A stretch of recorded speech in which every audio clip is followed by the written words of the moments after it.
நான் சொல்கிறேன், இது ஆண்ட பரம்பரை என்பதனை நீங்கள் மனதிலே வைத்துக் கொள்ள வேண்டும் என்பதில் இருக்க வரலாறு, பல வரலாறு மறைக்கப்பட்டிருக்கிறது.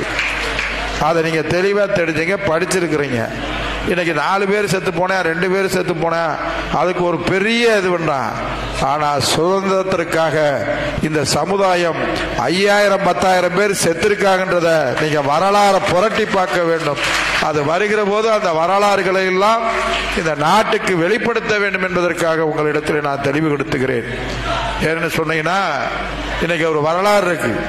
அந்த அழகர் கோவிலாக இருந்தாலும் திருமகூர் கோயிலாக இருந்தாலும் ஆங்கிலேயர்களுடைய பெரிய படையெடுப்பில் கொள்ளையடித்து செல்லுகிற போது இந்த சமுதாயம் தான் முன்னுக்கு நின்று ஒரே நேரத்தில் 5000 பேர் இறந்திருக்கிறான்.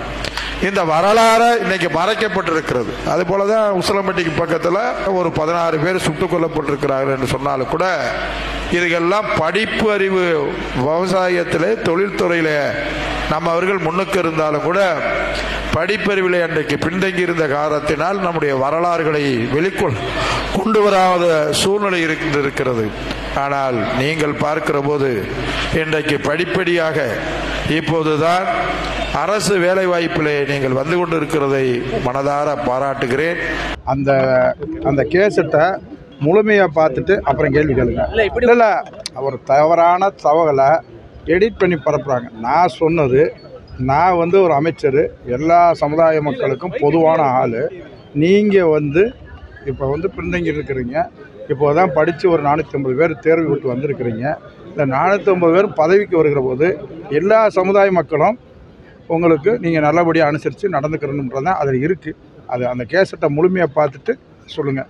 யாரை பர்பஸாக அதை மட்டும் சென்சார் பண்ணி இது சொல்லியிருக்கேன். நான் சொன்னது பரம்பரை, ஆண்ட பரம்பரைன்றது ராஜராஜ சோழன் காலத்திலிருந்து அந்த மன்னர்கள் காலத்தில் இருக்கிறதான் நாங்கள் சொல்லியிருக்கோமே ஒழிய இவங்க தவறுதலாக எடுத்துக்கிட்டு அதில் எடிட் பண்ணி போட்டாங்கன்னா அதுக்கு இல்லை. நான் பேசுகிறது முழுசாக நீங்கள் கேளுங்க. எல்லா சமுதாய மக்களும் பயன்படுற மாதிரி நீங்கள் இன்றைக்கி தேர்வு பெற்றவங்க நடந்துக்கிறணும். நான் அமைச்சரை பொறுத்தளவு எல்லாருக்கும் பொதுவான ஆள் அப்படின்னு பேசியிருக்கேன். அந்த கேசட்டை முழுசாக அவங்கள்ட்ட போட சொல்கிறேன். நீங்கள் பார்த்துட்டு அப்புறம் சொல்லுங்கள். இது பர்பஸாக, அதுவும் என்றைக்கு நடந்து 2 மாதம் ஆச்சா 3 மாதம் ஆச்சு, என்னமோ நேற்று நடந்த மாதிரி இன்றைக்கி நடந்த மாதிரி மீடியாவில் போட்டால் அதுக்கு நான் பதில் சொல்லலை. இப்போ நீங்கள் வேணும்னே கேட்குறீங்க. அது முழு கேசட்டையும் பார்த்துட்டு பேசுங்க. புரியுதா? இப்போ பரப்புதுன்னு அது எனக்கு தெரியல. நீங்கள் தான் அதை கண்டுபிடிச்சி சொல்லணும். தெரியல, கோபத்தின் காரணமாக அதை செய்கிறாங்களா? நீங்கள் பொதுவானவர் சார், அனைவருக்கும் தெரிந்தது. நீங்கள் ஏன் இப்படி ஒரு கேள்வி கேட்குறீங்க? எனக்கு யாரும் கோபம் இல்லை, யாரும் என் மேலே வருத்த போகிறதுக்கு இல்லை. அது என்ன காரணத்துக்காக அந்த மீடியா பண்ணாங்கன்னா அவங்களத்தான் நீங்கள் கேட்கணும். நான் பேசின முழுசையும் அந்த இதில் நீங்கள் போட்டு பார்த்துங்க. நான் அப்போ சொல்லியிருக்கேன், எல்லா சமுதாய மக்களுக்கும் எல்லாருக்கும் நான் பொதுவான ஆள்.